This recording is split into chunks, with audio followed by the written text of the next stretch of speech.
While carrying out a mission, the woman unexpectedly discovered that she was pregnant. In order to give her child a healthy upbringing, she decided to retire early and move to a remote island, but she kept all of this a secret from her colleagues.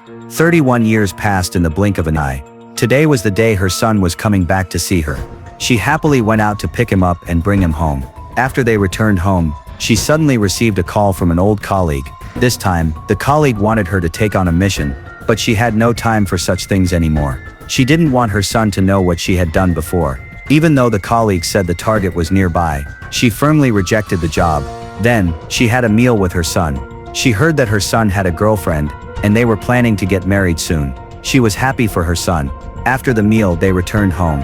She received another call from her colleague. This time, Julie was a bit angry, until she learned that the reward for the job had increased significantly. She decided to take the job for her son's wedding. The colleague immediately sent her the target's details. Julie made up an excuse to say goodbye to her son. She opened up her hidden weapons cache, took her gear, and set off just as she locked in on the target. She began to suspect something was wrong with her colleague's identity. So, she called to confirm again. She found out that this person wasn't her old colleague at all. She just so happened to see the target slip out of her sight. But what she didn't know was that the target was actually her son's girlfriend. The next day, Julie and Edward attended a wedding on the island. They had no idea that danger was approaching. While they were happily chatting, Julie saw a cat. She reached out to pet the cat. Suddenly, the man who had been nearby vanished.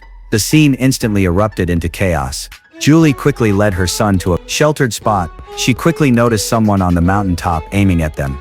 With her years of experience, she figured out the pattern of the person reloading.